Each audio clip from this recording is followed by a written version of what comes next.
Welcome everybody, episode 20 now of the MEE-FIT Podcast. I'm joined today by Harry, who has very kindly given up an hour of his day on a Friday afternoon to come and film this with us. So Harry, if you don't mind, could you just kind of tell everybody who's listening a little bit about yourself, what you do for a living, how long you've been a member, just a really, really brief introduction. Yeah, okay. I live not far from here. I've worked in end-of-life care, in family support for a long time, and in my spare time I farm alpacas and run an alpaca walking business, and I started coming here about 15 months ago. Do you remember the phone call? I do indeed. Yeah. Still got the date in my diary. Okay. Still got it saved. Yeah, it was on a Monday evening. Hi, you're Dan. I'm Harry.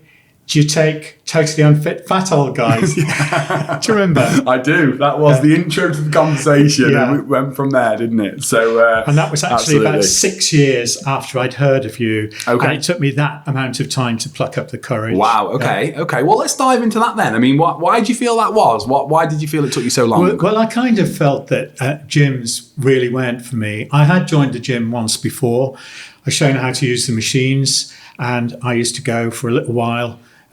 Left to my own devices with a monitor on, and but it just didn't. I just didn't connect with it at all.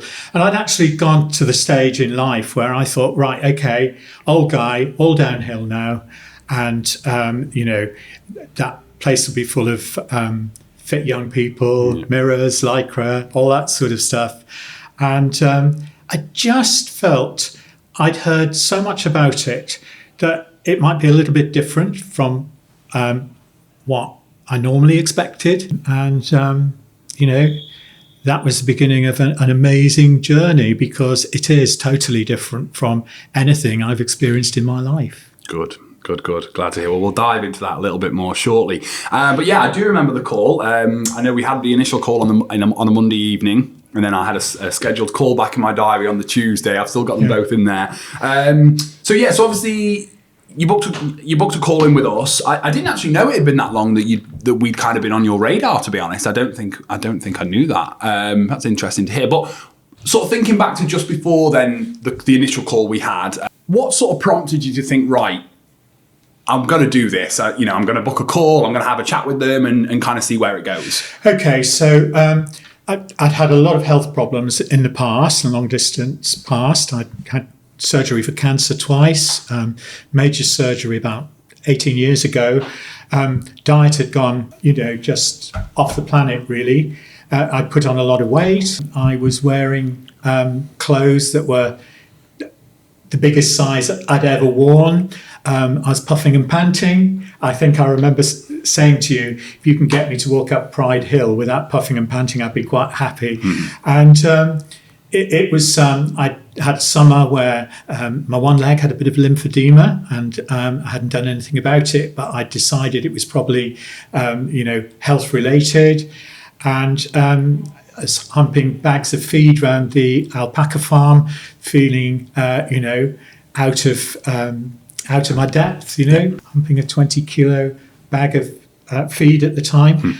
And I thought, now, do I go with this? And do I, to become an increasing couch potato? Or do I actually just give this a whirl? Or will they think I'm a bit stupid, coming along in such a poor state? Actually believed that I wouldn't last longer than a week when I came. Yeah.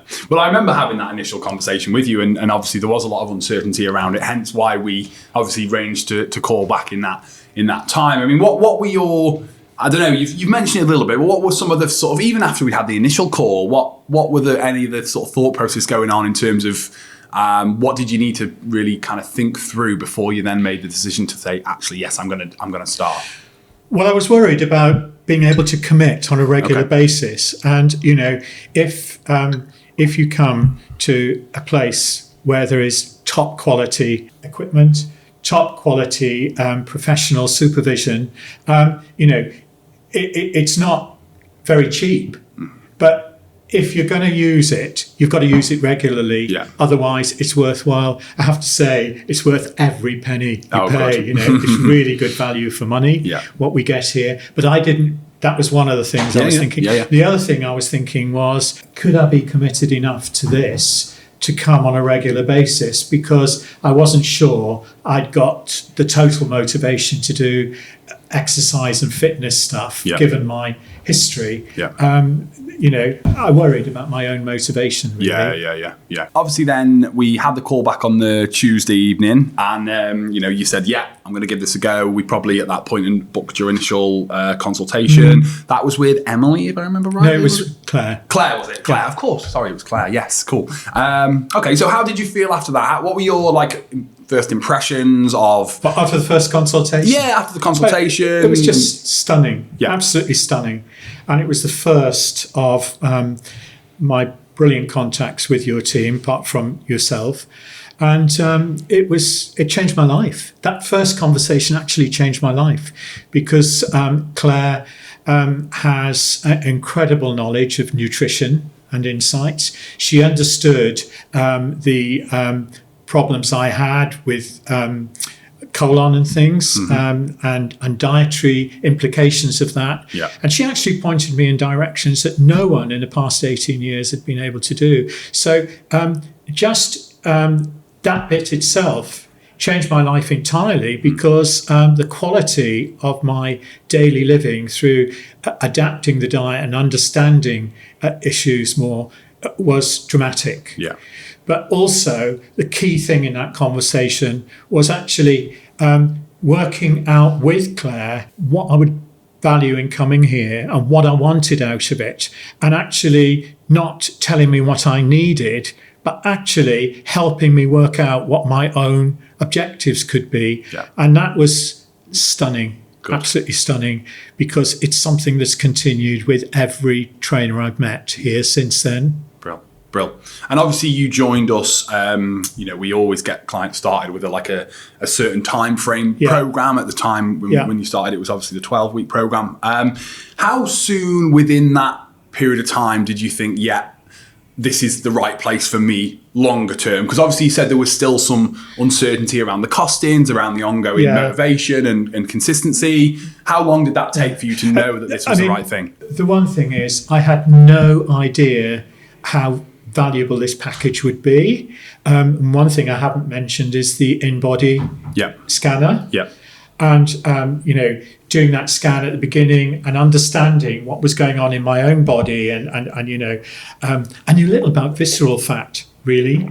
I knew I was borderline diabetic, but I didn't realise the implication of that. And within a short time, when I did the second scan, I think 6 weeks in, my visceral fat levels had dropped dramatically. I don't know whether you remember that, because it was kind of a very dramatic drop. Yeah. And that actually made me realise that there was so much potential here that I hadn't even begun to think about, you know? Yeah. So 6 weeks in, it was a very different matter.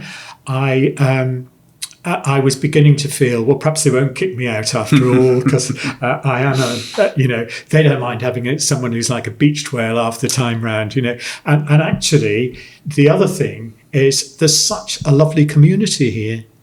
And, you know, I can be in a group with some very, very fit people who've been coming here a long time. We've got a whole background in, you know, this sort of gym work and exercise and things. And never have I felt intimidated by anybody. In fact, the opposite happens. They're often the people who encourage me the most. Love that. And it's a mutually supportive, and because of the work I do, I think everybody is of great worth in their own right.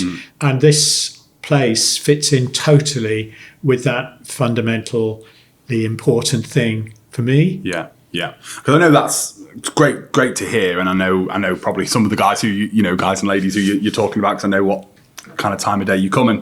I think that's another big fear, I think, for a lot of people before they start, isn't it? In terms of the thought of being the most unfit person in the room and feeling intimidated, like you mentioned, or feeling way out of place. But it's good that you've already felt, you know, within the time that you've been here, 15 or so months, that people who are of that next level when it comes to their fitness, whatever you want to call it, are very supportive, and we've always strived to maintain that atmosphere and that kind of community feel. So it's good that was quite apparent quite quickly. You said you've been in gyms before, but never really, especially not in like a coach-led, training-led type gym.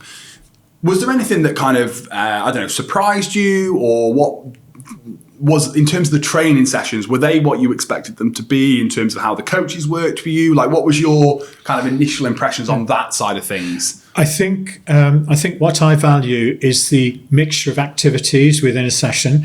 Obviously I'm committed to 3 small group sessions a week, which there was one week where I could only do 2, and I really had an issue about that because I missed it so much.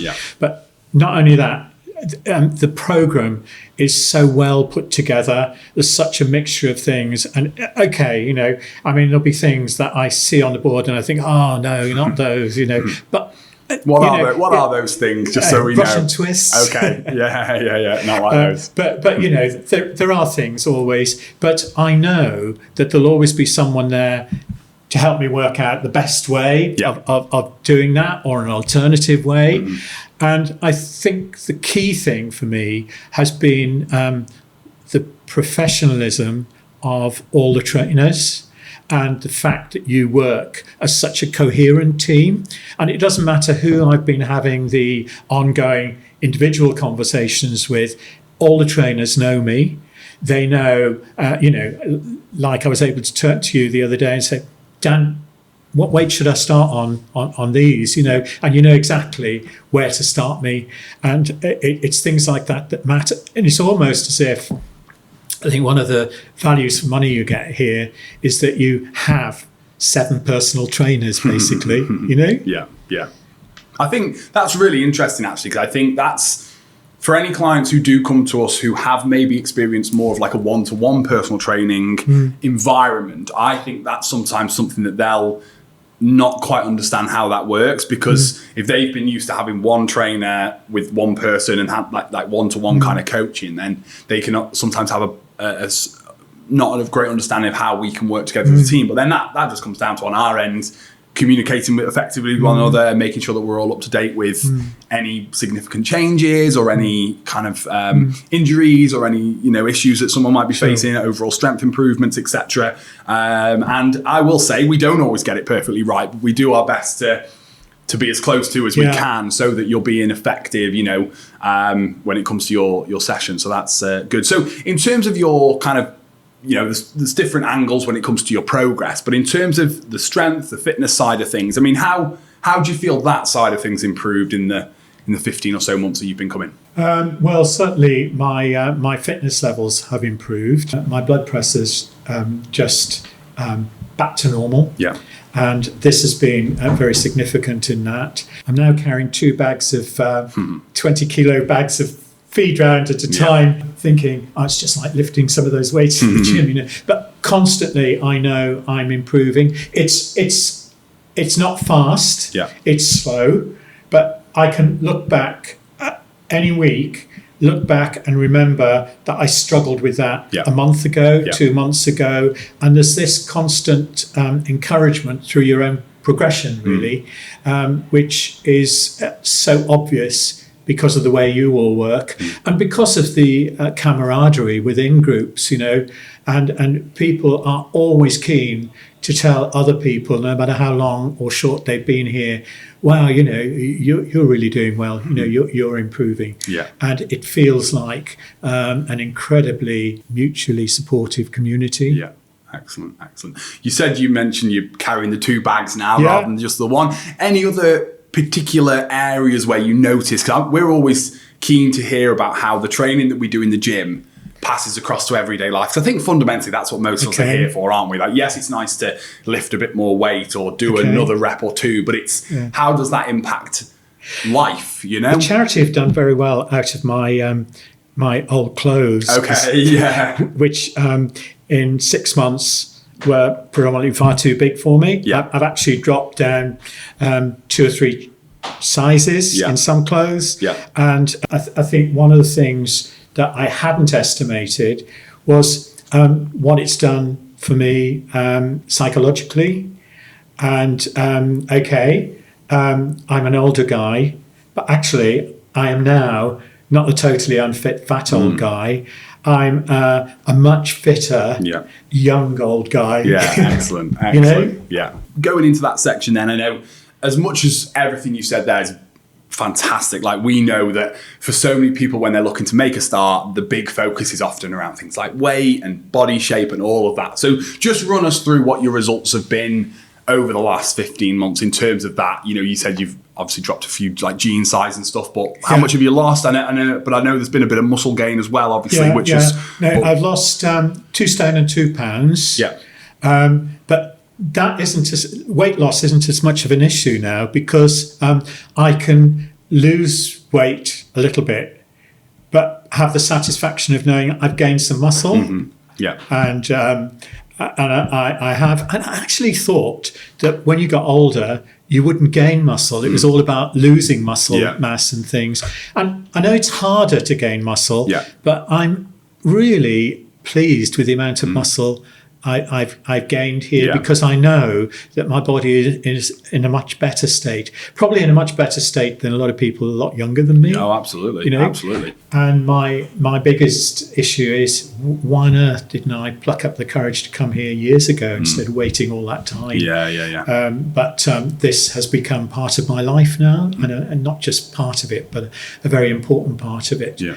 I mean, the visceral fat level has halved during the time I've been coming here. So I know that my blood sugars reflect that. I don't have the lymphedema problem I had in my one leg at all now. I say my blood pressure is much more stable. My eating habits have totally changed. And I kind of, over the years, I've tried lots of diets, fad diets, and goodness knows what. You can lose a bit of weight, then you put it back on, things like that. But it's actually educated me to understand what I'm eating more and the implications of it. I'm very much more focused on protein in diet now than I used to be, because I know that's helping me to do the training here. Yeah. Well, you mentioned obviously muscle loss. Like, of course, when you get to over 50, 60, over 70, like muscle loss does accelerate quite quickly, but you can change that by doing the things that you're doing. Strength training, protein, you know. I honestly believed, and someone had said to me years and years ago, once you get to 30, that's it. You know, 30? You've got to get all your fitness in by the time you're 30, because it's all downhill after that. Yeah. Well, if it is for other people, it's certainly not been for me. Do you think that's a mentality thing, though, a lot of the time? Yeah, absolutely. You know? Absolutely. And, I love my work. I love what I do. I'm very privileged to do the work in end-of-life care that I do. But coming here kind of just helps me let go of some of the stresses I picked up from other people, from colleagues, from patients, families, this sort of thing. And somehow or other, I go back into my work energized because I've had a session here the night before. Oh, good. You've noticed that then, obviously, the difference in energy levels, and that's great to hear. And actually, it's fascinating the way people at work have commented about what a difference it's made. You know, interesting enough, no one has said, if people go on a fad diet at work, people say, "Oh, are you all right? Are you ill? You lost all that weight. You don't look well," kind of thing. And people have said, You've lost weight. You're looking really good. You're looking really good. You look younger and things like that. And they don't say it for the sake of it. It's real. Yeah, good. And that's part of the motivation that keeps you going as well. Yeah, absolutely. You probably, like you said, if you're on a fad diet, you lose a lot of weight. Maybe energy levels are quite low. People feel quite sluggish because you know what I mean. Like it's maybe not done in the most positive way. So although they might look slimmer, they're maybe not that much better off for it in terms of their health and their overall well-being and energy levels, where you've clearly sort of completely transformed in a lot of ways. And there is a difference between losing weight this way and losing weight because you've got a serious illness and you've got no control over that. Yeah, absolutely. But the way you can go on a dramatic diet and lose weight has quite a negative effect on your body. I realise, you're actually challenging your whole body system by losing weight that way. But because this is a slow, gradual thing, the first few weeks, if I was able to lose a pound or two a week, I felt that was an achievement. And your team backed that up, really. I mean, that for me, that kind of shows people's expectations, really. Sometimes that can have a negative impact, because you've lost over 2 stone in 15 months, plus you've gained some muscle. That's pretty quick for someone. It's not like you were, as much as you speak negatively about how you weren't morbidly obese or anything when you came in. I was getting there. I was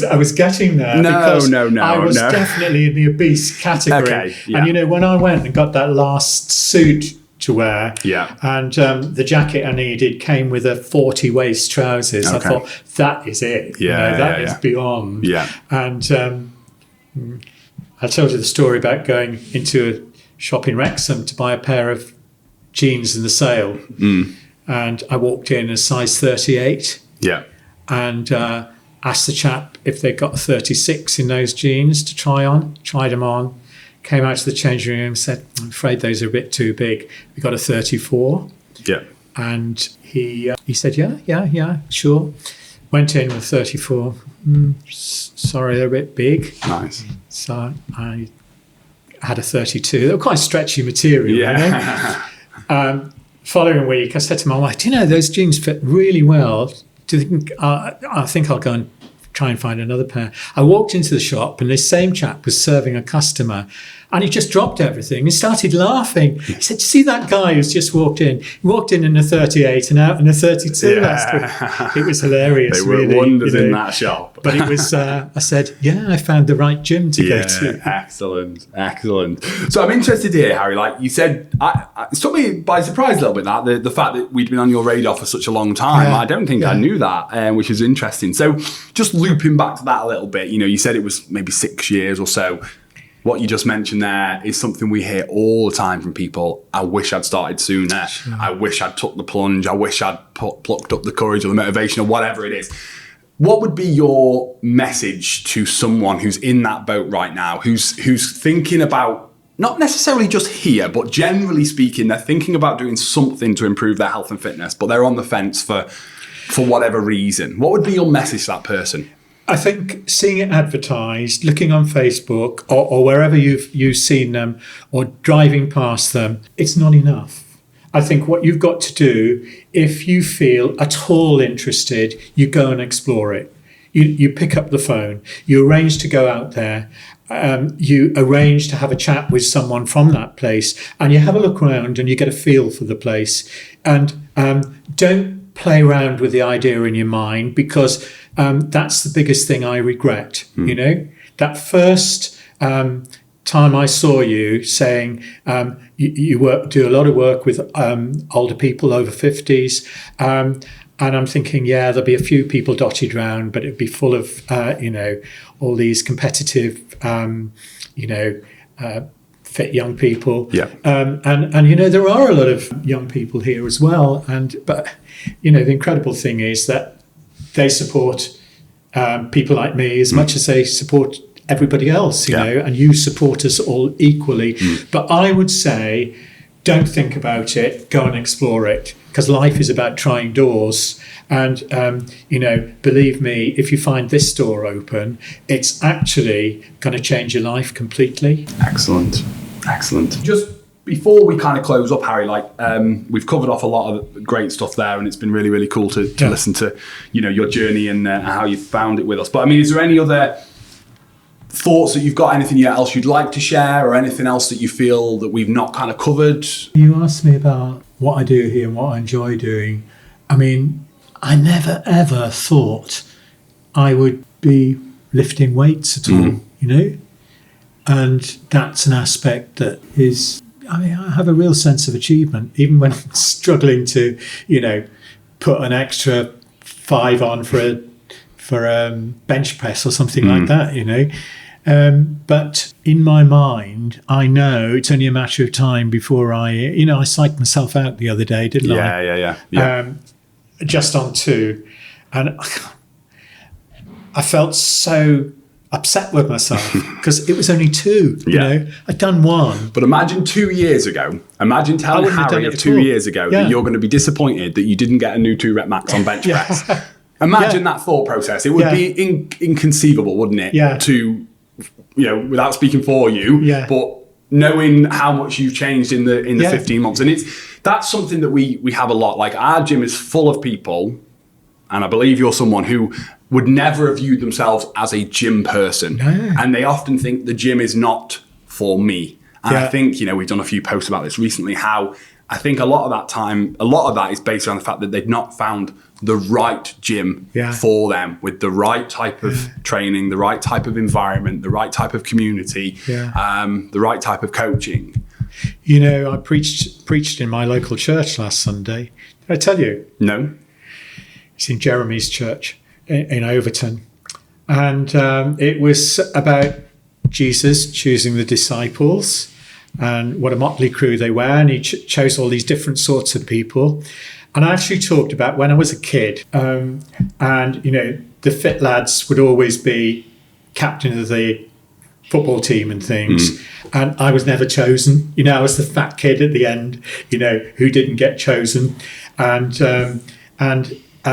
actually, it reminded me of how it doesn't matter if you're not good at one thing. There are always other good things you're good at. And actually choosing the disciples was about acknowledging and able to say, you know, it's like me going to the gym, you know, never thought it was my scene, but actually I'm achieving things there that I never realised. And actually we can all have potential that we don't realise. Yeah. But it's funny how those things stick with you, though, isn't it? We've had a few clients but mention they actually that. You know. sort of motivate you, really. Yeah. You said it could change your life. I mean, just a little snippet as to why you feel that would be the case for someone. Like, just very quick summary of how it's changed yours, which basically what we've talked about for the last 30 minutes In a nutshell. in a little nutshell. Life is precious. Life is really precious. Every day is precious.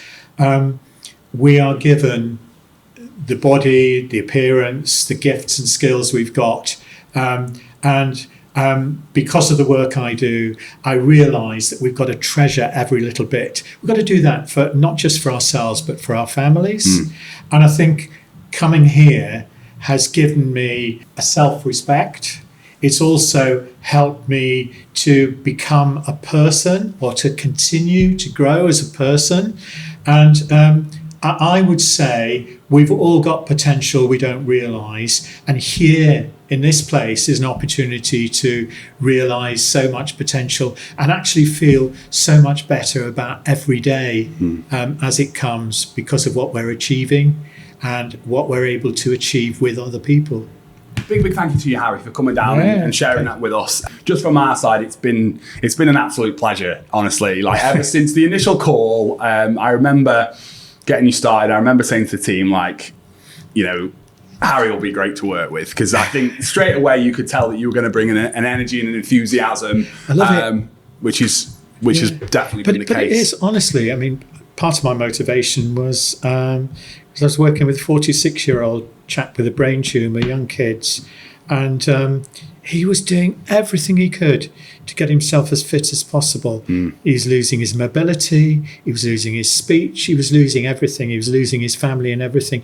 He was buying all this gym gear to set up in his garage. He got oxygen equipment in the garage, and he was desperate. And I'm thinking, you know, who am I to fritter my life away when there's this young chap, you know, fighting for every bit of life?